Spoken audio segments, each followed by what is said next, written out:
Hello everyone. So what can we expect from this meeting in Alaska between Trump and Putin and potentially even Zelensky on Friday?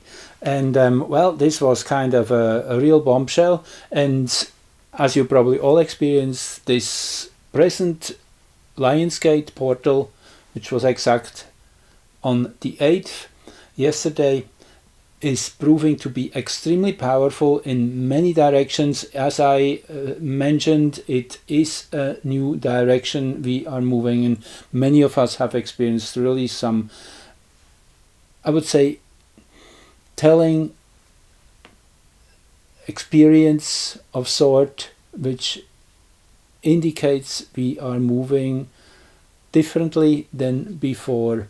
With that Mars-Saturn opposition here, exactly in the 0-degree axis of Earth, between West and Ost, coinciding with the full moon. Yes, you can go back to those recordings I just published a few days ago, and these were just lining out the big turning points we are at, and this is one of the expressions of it, this announced summit of these two leaders, eventually Zelensky. And let's look into what astrology has to offer here.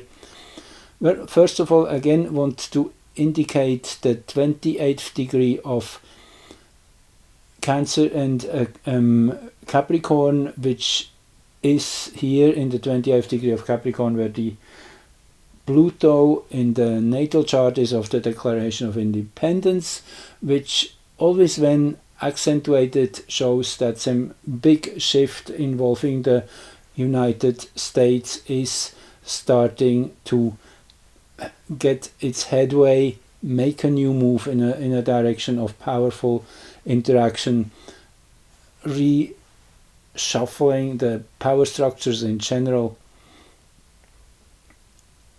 So as this opposition was coinciding with the full moon and naturally laying the foundation for at least another few months till Mars will square Saturn.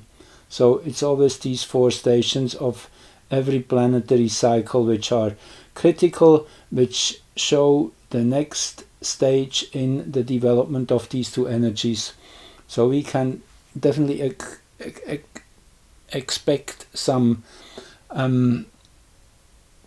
conflict resolution themes to be going on, giving that Saturn-Neptune conjunction lots of energy, which is all about bringing the invisible into visibility, kind of finally reading the fine print on the prescription, things like that, realizing connections we have been missing before. It is Saturn helping Neptune to become visible. Neptune, the big an elephant in the room, one could say, the always kind of this important theme which sits there invisible. Nobody talks about it. It's kind of at least one of the expressions of Neptune. Anyway, so let's get into what these following days, particularly the 14th, are offering. And I did the chart here for the moon's perigee, that is when the moon is closest to Earth, which is one of the 2 critical points in the lunar cycle. Every 2 weeks the moon either is farthest away and then 2 weeks later again closest to Earth, the 2 points which define the moon's orbit. So these are always critical points, and they allow to give us some idea what's coming in the next 2 weeks in that location particularly. So what stands out here is, first of all, the galactic center here at the root. So this shows that yes, this place, and it could be Fairbanks or some city closer to in that vicinity, so to say. It doesn't really matter. I chose Fairbanks just as the capital of Alaska. And then we have Hygeia here at the top of the chart. This already is very good news. there seems to be some progress in the direction of healing and health and well-being, serendipity, all of that. And here at the third house, which is about negotiation and communication, dialogue, the black moon here, no surprise, and the black moon is what definitely is going to be in discussion, which is all about war and that ugly wound on this planet, which definitely needs attention. So I did look at this chart in particular in regard to Trump's and Putin's chart. I will show you how they are involved in that energy manifestation, what we can expect. So this is Trump's chart. First of all, he is definitely in a streak of luck in general with the planetary positions. Here I have an overlay just with the transits right now. Shows you that first of all, Uranus and Sedna here is towering over his chart, which means he's ever more unpredictable and erratic and obviously chaotic in many ways, which seems to be the necessary mix in order to really upset and undo the complexity of that control structure which we are experiencing on this planet. So I mean, he's a natural force. We have to look at it that way. He was born during a lunar eclipse. He is definitely playing a particular role in this game. I guess we all have to recognize that, and don't get too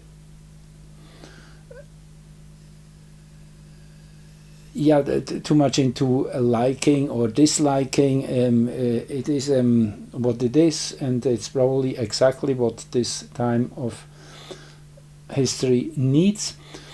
Interesting that the sun here in this chart for the 14th of August, which is just the day prior, as I said, when the moon is closest to Earth, the sun is in a sextile to his birth sun, which is very helpful here with Saturn in between and Venus. So he's definitely getting some friendly cosmic in energies on his way. He's the one who pretty much helped this summit to become real. And I mean, as I say, he's on a streak of creating peace. I guess nobody can really dispute that. Just on Friday, this last Friday, he had the presidents of Azerbaijan and Armenia in his office, which did sign a peace deal after 36 years of conflict between those two countries. And they both were praising Mr. Trump's help in getting to that place. So he is gifted in that sense of helping two different factions to find a common denominator. Hopefully that is the case here too, that he can play his magic.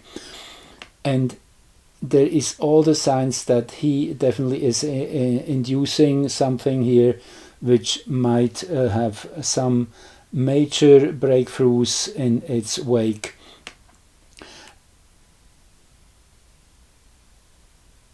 Most particularly, I want to naturally look at Putin's chart, and he has very even more powerful transits than Trump.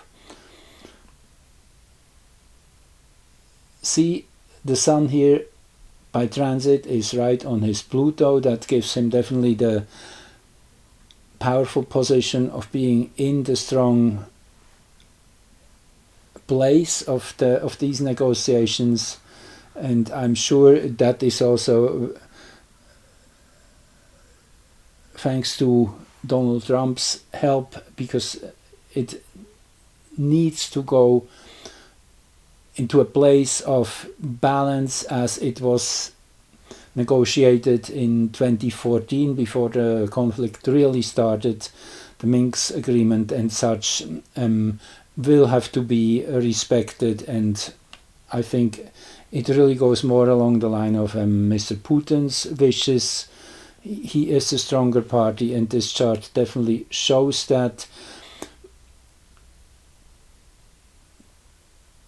With Uranus and Sedna here on his natal moon,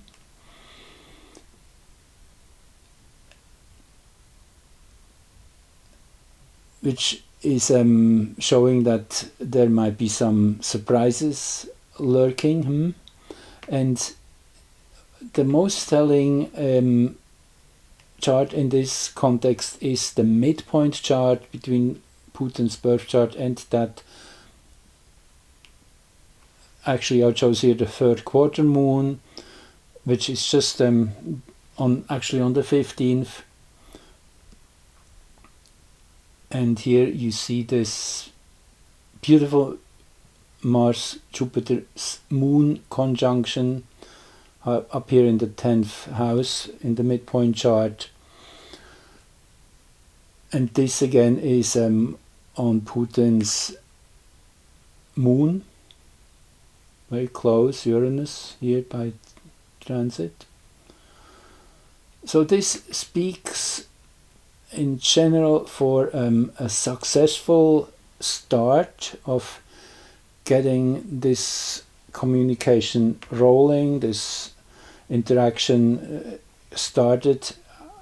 Naturally, it will take a little while, but it's always the beginnings which matter most. So I'm very hopeful, as I guess many of us are, that this war, which is really an ugly wound, hopefully maybe coming to an end. And that is definitely one big step in the right direction.